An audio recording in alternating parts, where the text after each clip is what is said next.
ಮೈ ತುಂಬ ಜಡೆ ಇರೋ ದೆವ್ವವೊಂದು ರಾತ್ರಿ ಹೊತ್ತು ಗೆಜ್ಜೆ ಸದ್ದು ಮಾಡುತ್ತಾ ಓಡಾಡುತ್ತಂತೆ.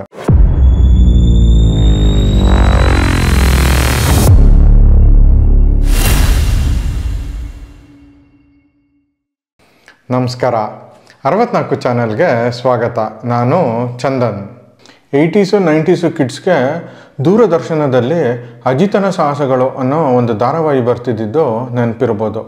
ಬಹುಶಃ ನಮ್ಮ ಜನ್ರೇಷನ್ ಮಕ್ಕಳಿಗೆ ನಾವು ಟಿ ವಿಯಲ್ಲಿ ನೋಡಿದ ಮೊಟ್ಟ ಮೊದಲ ಹಾಗೂ ಏಕೈಕ ಪತ್ತೆದಾರಿ ಸೀರಿಯಲ್ಲು ಅದು. ಆವಾಗ ಪತ್ತೆದಾರಿ ಬುಕ್ಸ್ ಓದಬೇಕು ಅಂದರೆ ಎಚ್ ನರಸಿಂಹಯ್ಯನೋ ಇಲ್ಲ ಟಿ ಕೆ ರಾಮರಾವ್ ಅವರ ಪುಸ್ತಕನ ಓದಬೇಕಿತ್ತು. ಅದಾದಮೇಲೆ ಈ ಜಾನ್ರಲ್ಲಿ ಪುಸ್ತಕಗಳು ಬರೋದು ಕಮ್ಮಿನೇ ಆಯಿತು ಅಂತ ಹೇಳ್ಬೋದು. ಮತ್ತು ಈಗ ವಾಸುದೇವ ಮೂರ್ತಿ, ಕೌಶಿಕ್ ಕೂಡುರಸ್ತೆ ಅಂತವರು ಈ ಪತ್ತೆದಾರಿ ಜಾನರ್ನ ಮತ್ತೆ ಸ್ಟಾರ್ಟ್ ಮಾಡಿದ್ದಾರೆ. ಈ ವಿಷಯ ಇವಾಗ ಯಾಕೆ ಮಾತಾಡ್ತಾ ಇದ್ದೀವಿ ಅಂದರೆ, ಇವತ್ತು ನಾವು ಪರಿಚಯ ಮಾಡ್ಕೋತಾ ಇರೋ ಪುಸ್ತಕನೂ ಇದೇ ಜಾನ್ರಿಗೆ ಸೇರುತ್ತೆ. ನಾವು ಓದಿದ ವಿಭಾಗದಲ್ಲಿ ಇವತ್ತು ನಾವು ಪರಿಚಯ ಮಾಡ್ಕೋತಾ ಇರೋ ಪುಸ್ತಕ ಜಮಲಾಪುರದ ಜಡೆಮುನಿ ಕೇಸು. ಲೇಖಕರು ಕೌಶಿಕ್ ಕೂಡುರಸ್ತೆ, ಪ್ರಕಾಶಕರು ಸ್ನೇಹ ಬುಕ್ ಹೌಸ್. ಪುಟಗಳು 264, ಬೆಲೆ 275 ರೂಪಾಯಿಗಳು. Genre detective thriller. ಕೊಳ್ಳಿದೆವ್ವ, ಜಡೆಮುನಿ, ಚೌಡಿ ಇವೆಲ್ಲ ಮಲೆನಾಡಿನ ಏರಿಯಾದಲ್ಲಿ ಕೇಳಿಬರೋ ದೆವ್ವಗಳ ಹೆಸರು. ಇದರ ಬ್ಯಾಕ್ಗ್ರೌಂಡ್ಗಳು ಏನೇ ಇರಲಿ, ಬಟ್ ಇವು ಮಲೆನಾಡಿನ ಜನರ ಆಚಾರ ವಿಚಾರಗಳಲ್ಲಿ ಹಾಸುವಕ್ಕಾಗಿ ಇವೆ. ಕೆಲವು ಜನ ಇದನ್ನು ಮಿಸ್ಯೂಸ್ ಮಾಡಿಕೊಂಡ್ರೆ ಹಲವಾರು ಜನರು ಇದನ್ನು ತಮ್ಮ ತೋಟ ಸಂಪತ್ತನ್ನು ರಕ್ಷಿಸಿಕೊಳ್ಳೋಕ್ಕೆ ಉಪಯೋಗಿಸ್ಕೊಂಡಿದ್ದಾರೆ ಕೂಡ ಹೌದು. ದೆವ್ವದ ಕತೆ ಅಂದ ಕೂಡಲೇ ನಮ್ಮ ಕಿವಿ ನೆಟ್ಗಾಗತ್ತೆ. ಅದರಲ್ಲೂ ಯಾರಾದರೂ ದೆವ್ವದ ಕತೆ ಹೇಳ್ತೀವಿ ಅಂದರೆ ಕ್ಲೀನಾಗಿ ಒಂದು ಫ್ಲಾಶ್ ತುಂಬ ಕಾಫಿ ತುಂಬಿಕೊಂಡು ಅವ್ರ ಮುಂದೆ ಕೂರ್ತೀವಿ. ಅಂಥದ್ರಲ್ಲಿ ಒಳ್ಳೆ ಪುಸ್ತಕ ಸಿಕ್ಕಿದ್ರೆ ಬಿಡ್ತೀವ, ಕ್ಲೀನಾಗಿ ಆ ಬುಕ್ ಇಟ್ಕೊಂಡು ಅದು ಮುಗಿಯೋವರೆಗೂ ಕೆಳಗಿಳಿದೆ ಓದೋಕ್ಕೆ ಕೂತ್ಕೋತೀವಿ. ಹಾಗೆ ಈ ಪುಸ್ತಕನೂ ಕೂಡ ಒಂದು ಒಳ್ಳೆ ಪೇಜ್ ಟರ್ನರ್. ಈ ಪುಸ್ತಕದ ಟೈಟಲ್ ಹೇಳೋ ಹಾಗೆ ದಿ ಎಂಟೈರ್ ಕೇಸ್ ಸುತ್ತೋದು ಜಡೆಮುನಿ ಅನ್ನೋ ದೆವ್ವದ ಸುತ್ತ. ಈ ಜಡೆಮುನಿದು ವಿಶೇಷ ಏನಂದರೆ ಇದಕ್ಕೆ ಕಿಲೋಮೀಟ್ರ್ ಗಟ್ಟಲೆ ಉದ್ದ ಜಡೆ ಇರುತ್ತೆ. ಆ್ಯಂಡ್ ಇದು ನಡ್ಕೊಂಡು ಹೋಗ್ಬೇಕಾದ್ರೆ ಇದ್ರ ಹಿಂದೆ ಸಾವಿರಾರು ಕೊಳ್ಳಿದೆವ್ವ ಈ ಜಡೆಮುನಿಯ ಜಡೆಯನ್ನು ಇಟ್ಕೊಂಡು ಅದರಿಂದ ಹೋಗ್ತಾ ಇರುತ್ತೆ. ಈ ಜಡೆಮುನಿ ಯಾರನ್ನಾದರೂ ನೋಡಿದ್ರೆ ಅಷ್ಟೇ, ಅವರು ಕಥಮ್ಮ. ಬಟ್ ಈ ಜಡೆಮುನಿ ಅವ್ರನ್ನ ನೋಡದೆ ಯಾರಾದರೂ ಸಾಮಾನ್ಯ ಜನರು ಆ ಜಡೆಮುನಿಯ ಕೂದಲನ್ನು ತೆಗೆದುಕೊಂಡ್ರೆ ನೆಕ್ಸ್ಟ್ ದಿನದಿಂದ ಅವ್ರ ಲಕ್ಕು ಸಖತ್ತಾಗಿ ಹೊಡೆಯುತ್ತೆ. ಅವರು ಶ್ರೀಮಂತರಾಗ್ತಾರೆ, ಅವ್ರು ಅಂದ್ಕೊಂಡಿದ್ದೆಲ್ಲ ಸಾಧಿಸ್ತಾರೆ. ಇಂಥ ಒಂದು ಜಡೆಮುನಿ ದೆವ್ವ ಜಮಲಾಪುರದಲ್ಲಿ ಇರುತ್ತೆ. ಜಮಲಾಪುರದಲ್ಲಿ 2 ಹೋಮ್ ಸ್ಟೇ ಇರುತ್ತೆ. ಒಂದು ಹೊನ್ನೇಗೌಡಂದು, ಇನ್ನೊಂದು ರುದ್ರೇಗೌಡಂದು. ಅಫ್ಕೋರ್ಸ್ ಅವರಿಬ್ಬರ ಮಧ್ಯ ಗಿರಾಕಿಗಳಿಗೋಸ್ಕರ ಕಾಂಪಿಟೇಷನ್ ಇರುತ್ತೆ. ಹೀಗೆ ಕಾಂಪಿಟೇಷನಲ್ಲಿ ಇರಬೇಕಾದ್ರೆ ಹೊನ್ನೇಗೌಡರು ಹೋಮ್ ಸ್ಟೇಯಲ್ಲಿ ಉಳ್ಕೊಂಡಿದ್ದ ಒಬ್ಬ ಅತಿಥಿದು ಕೊಲೆ ಆಗುತ್ತೆ.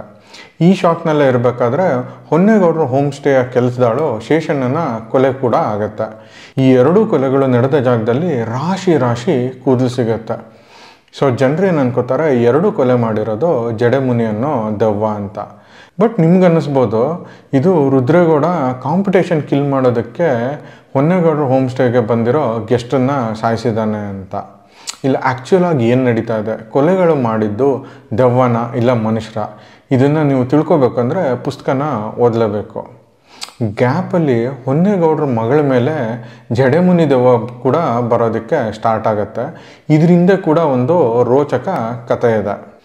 ಈ ಪುಸ್ತಕದಲ್ಲಿ ಒಂದು ರಾಶಿ ಪಾತ್ರಗಳಿದ್ದಾವೆ, ಒಂದು ರಾಶಿ ಉಪಕಥೆಗಳಿದ್ದಾವೆ.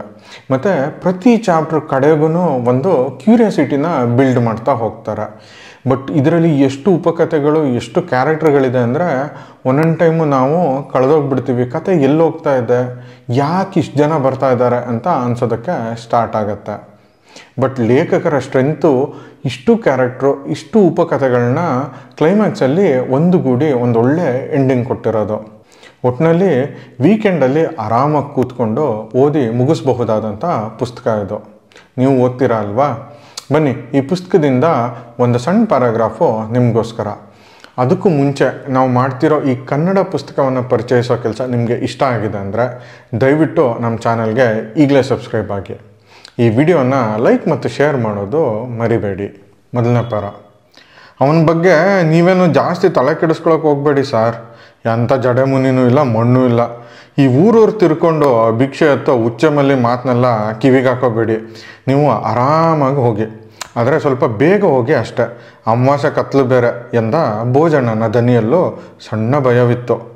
ಆದರೆ ಇನ್ನೂ ಅಲ್ಲೇ ನಿಂತಿದ್ದ ಆ ಸವಾರನಿಗೆ ಯಾಕೋ ಸಮಾಧಾನವಾಗದಂತಾಗಿ ಏನದು ಜಡೆಮುನಿ ಎಂದು ಭೋಜಣ್ಣನನ್ನು ಕುತೂಹಲ ದನಿಯಲ್ಲಿ ಕೇಳುತ್ತಲೇ ಅದಕ್ಕೆ ಪ್ರತಿಯಾಗಿ ಸಣ್ಣಗೆ ನಕ್ಕ ಭೋಜಣ್ಣನು, ಅದೆಲ್ಲ ಕಟ್ಟುಕತೆ ಸರ್.